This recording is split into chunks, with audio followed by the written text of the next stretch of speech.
Welcome everybody. If you're watching this video, it's had an unbelievable week out on Dale Hollow and was victorious, won my 8th BPT event. And you know, this tournament was special to me in a lot of different ways, but we're gonna dive into exactly what went through my mindset of how I broke down Dale Hollow, what was going on, what I thought was going on in practice, and what transpired throughout the tournament. And so I'm gonna give you guys up all the goods right now. Okay, so first off, we have to step back on Dale Hollow a little bit. Dale Hollow is a great fishery. It's one of the best Highland Reservoir fisheries that I've ever fished at. It's got big smallmouth, it's got a lot of big largemouth. And I'm talking like big, I mean like a lot of 3 to 4 pounders. When I think of a good quality fish, 3 pounds is a good one.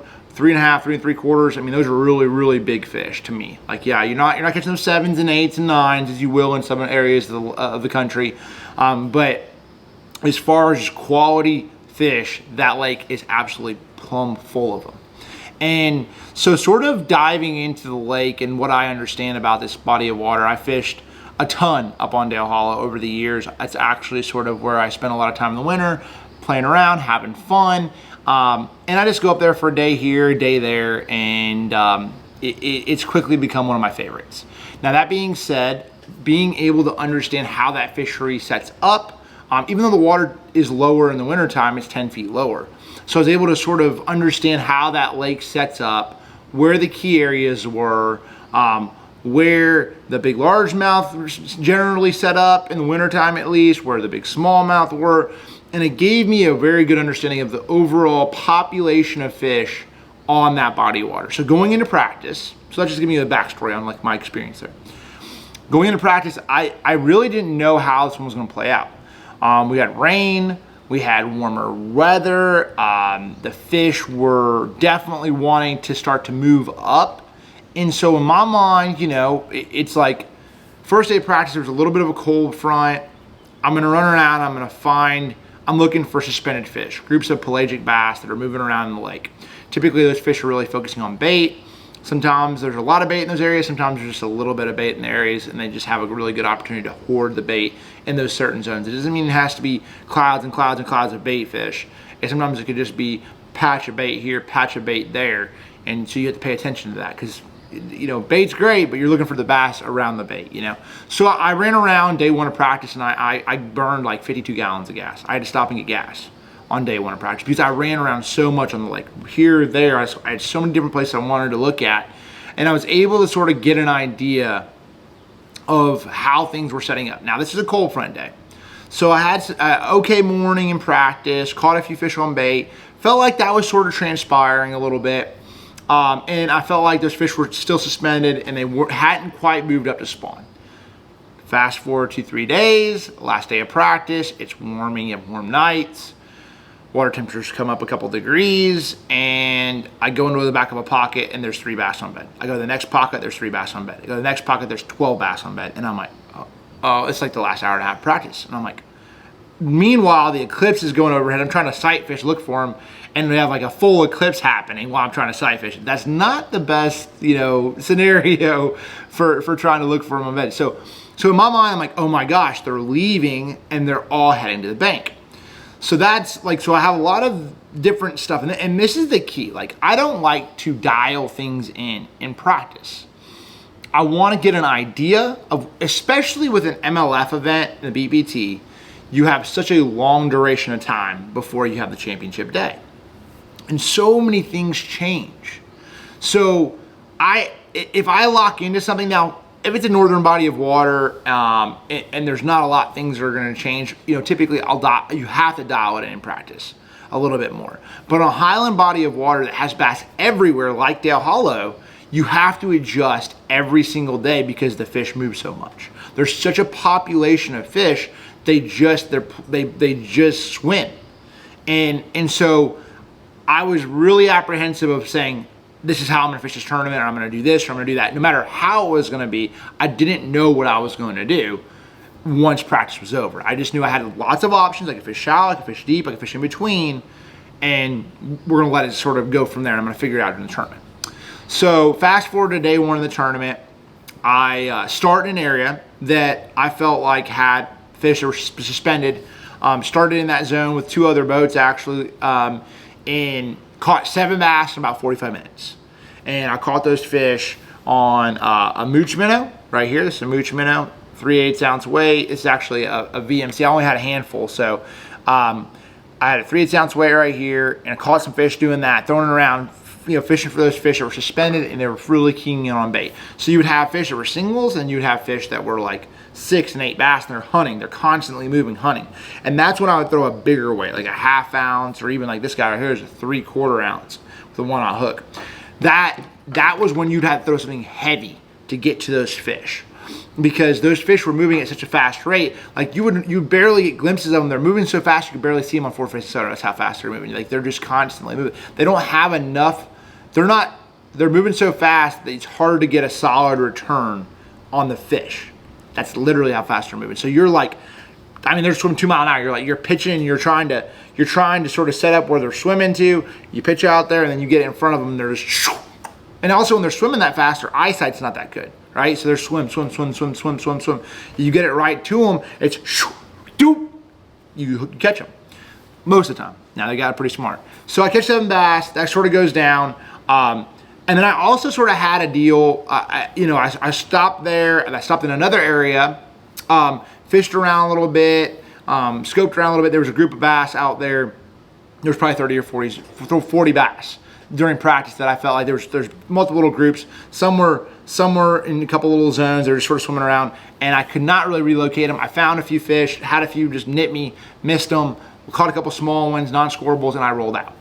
So I run around, and I also had a couple different things going on. I had thrown a freeloader on bluff walls, and bluff walls are just a great pattern. No matter when you go to a Highland Reservoir, they pre-spawn on them, they post-spawn on them, the shad spawn on them. It's a good combination for those fish to set up. So I'm actually utilizing a freeloader with a 3/16 ounce head, casting it down these bluff walls and shaking and baking, just like I would out deep, but I'm not utilizing my sonar nearly as much. I'm looking down every once in a while because I want to see if there's 20 bass following my bait, if I can get a glimpse.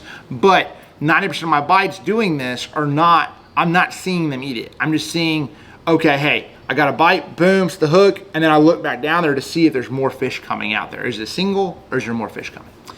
So that was sort of like the breakdown of my first day. Had a good day 1, caught several fish, did not dial in the winning deal. And I did not want to, because again, we're talking about 5 days till championship day. I'm still, even though it seems like, all right, I want to dial it in because it's a tournament, it still it wasn't time yet. It was not time to sort of hit that dial, try to dial them in too much, because if you do, you're gonna get a false sense of hope, and you're gonna lose the tournament because you're gonna bet on something that was not happening current moment. That is a huge deal. So, that being said, fast forward, we qualified for, well, let's go to the qualifying round because this is an important part. So I was really focusing on, and I'm gonna show you guys real quick here. So here's a map of Dale Hollow. This lake right here, we were launching way up on top, like up here around Sunset Marina. So basically the qualifying round was a really important day. Wind blew really, really, really hard. 20, 25, gust of 40, one of the top 5 hardest winds that I fished in my life in a tournament day. When that happens, that changes the game. And what I mean by that, bait gets blown into areas, fish pull into areas, they congregate more, and typically that makes the bait bite a lot better. So now this is what transpires. So here's Dale Hollow. Imagine all this water right here. It's blowing out of, this is north, right up here, west. All this water is coming down through here, and it's blowing down this drain. And you can see, like, if it's blowing from left to right, which I don't know if that'd be like, yeah, left to right on your screen. All this wind's blowing into a funnel, and this is a funnel right here, okay? So this is going to be where a lot of times that main lake, all this bait that's congregated out in the main lake, right, in this zone, is going to get pushed into this area right here. And what are the bass going to do when you get to the contours? Contours are still really important on pelagic bass because it acts like walls to where those bass can hoard the bait and still feed. So the bait gets, I'll just put it like right there. So the bait gets pushed into a drain like this. And I'm not going to give you guys specific locations because I want to, respect everybody that goes up to this body of water. They might have spots. This might be one of their favorite spots, and I don't want to ruin it for anybody else, right? And that's just how I want to be respectful. But I want to teach you guys what I was looking for and what transpired, so that way maybe this might help you in another tournament, or you're out there fun fishing and this could help you out. So the wind blows into this area, qualifying round. I shut down, run through this area on the qualifying round. There's bait everywhere. Fish are everywhere. You can see them sort of thrashing through the bait. And this area went from 20 bass or 10 fish school here, 10 fish school there, a few bass floating around in the mornings, to all of a sudden you're talking about all the bass congregated, and you have groups of 50, 60, 70 bass swimming around. The bait's congregated and all those fish got compressed. So all the fish that were in this area got compressed up into one little zone. And that's like the perfect, this is like perfect scenario, right? So that's what I was looking for. Drains like that. When you hear a drain, okay, I'll show you a drain. Like a drain is like a ditch. This is like a ditch right here. You can see it goes deeper in here, and then it goes back in there, and it's like, this is a drain. Now this would be like a pocket of the drain. This is the back end of the drain or the back end of the pocket. This is like a cut through right here. But that's sort of the rundown of like how it sets up and what I was looking for, because typically the bass like to harbor the bait somewhere, and that is typically those drains allow for those bass to sort of push in there. Okay, so that sort of transpires in the qualifying rounds. Fast forward to knockout round, knowing that I did not expect, to be completely honest, I did not expect this suspended fish ordeal to play out in the tournament and be the winning tactic. There was fish on points, shallow points. There's fish on humps, smallmouth, largemouth, both. There's pre-spawners, post-spawners. There was just bass everywhere. So in my mind, I'm thinking they're past that, right?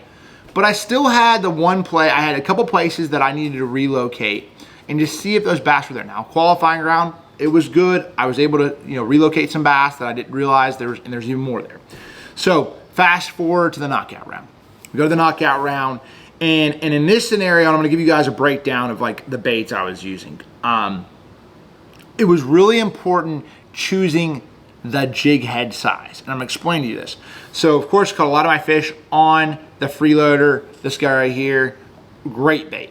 But when they're focused on smaller profile bait fish, meaning not alewives, but if they're figured on bigger profile bait fish, is alewife.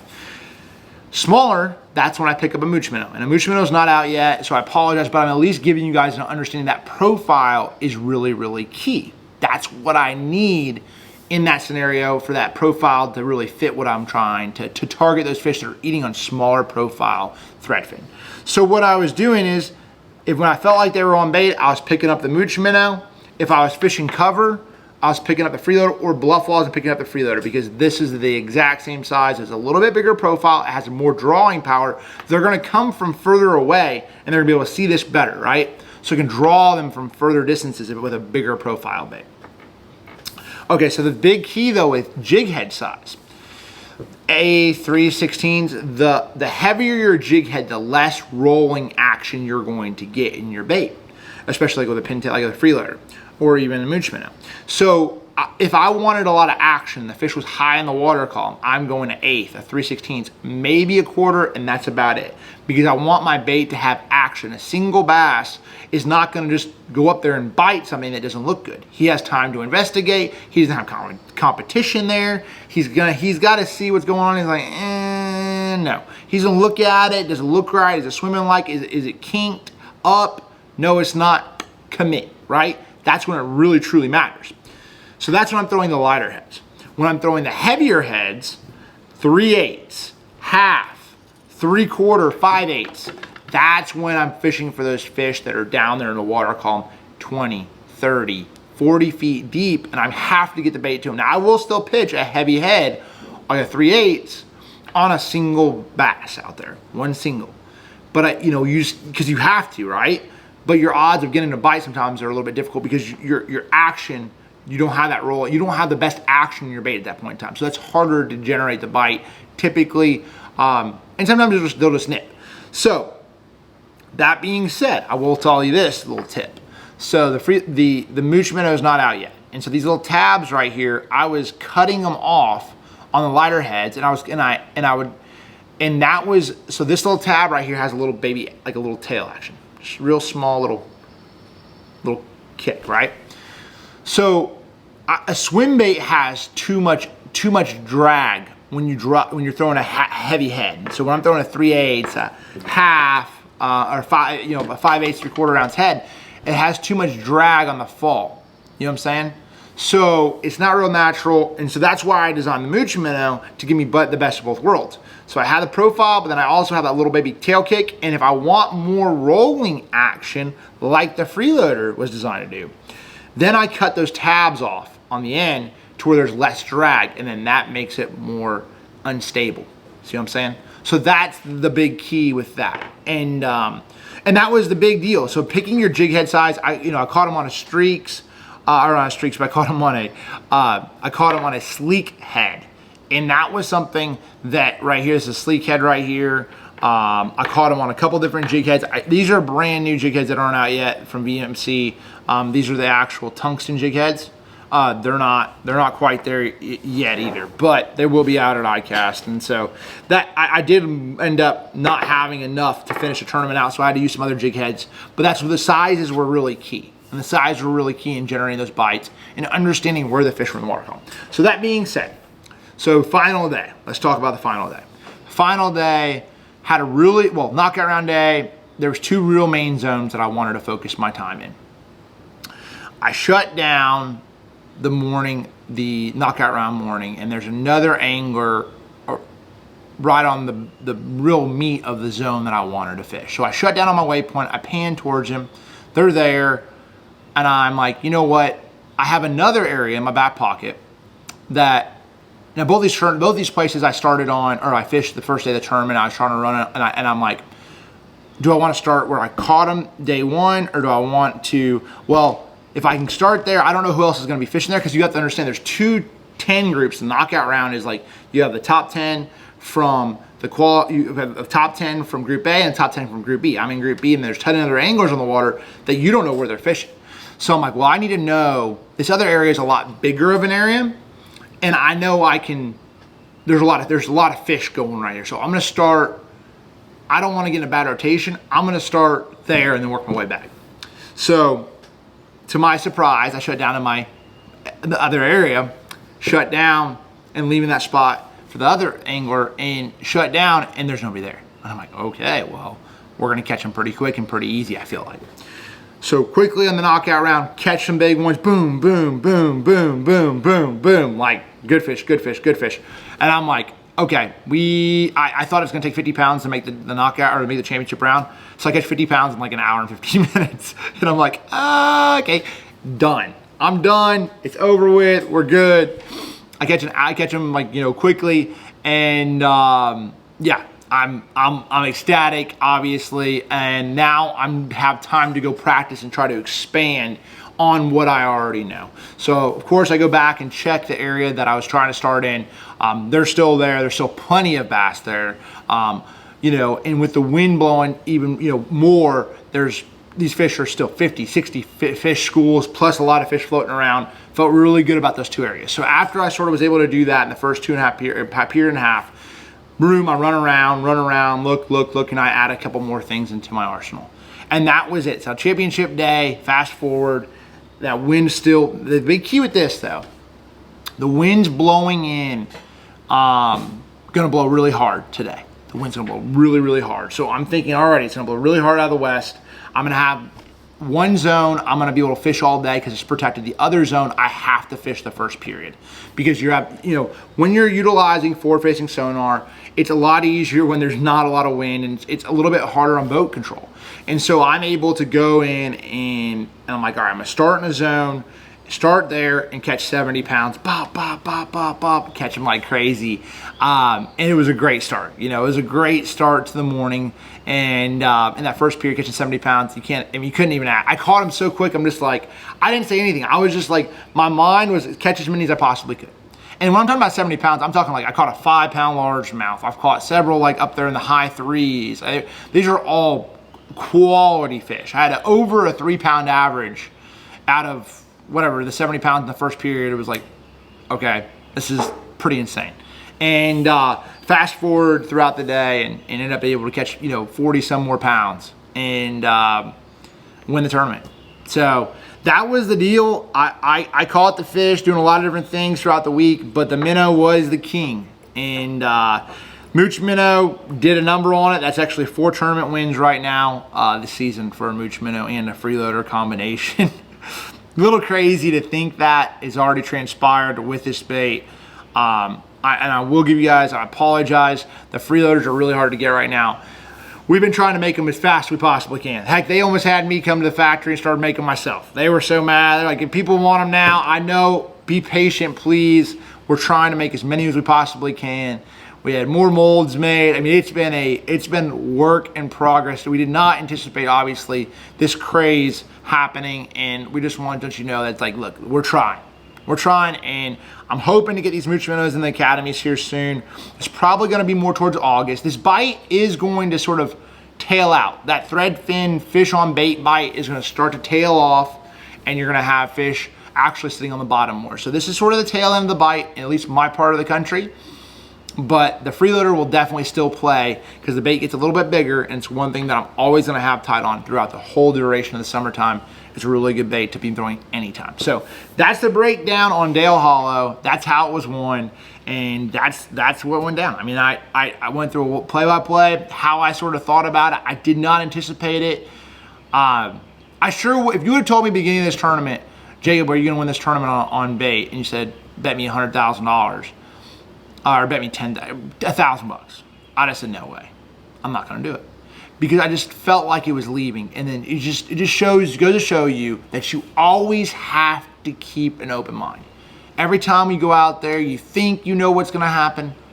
And a lot of times when you do that, that's when you get caught up and you lose. Because you're not adjusting on the fly. So I try to keep that open mind. Caught several fish this week, and Dale Hollow is absolutely one of my favorite lakes in this whole country. And it's an honor to be able to hoist the first national tournament there, at a professional level that's been there. So it's great to showcase the lake. I think we did a pretty insane job of reeling them in. The whole crew did. And hopefully you got something out of this video, guys. Truly appreciate you following along on the channel, and we will see you on the next one.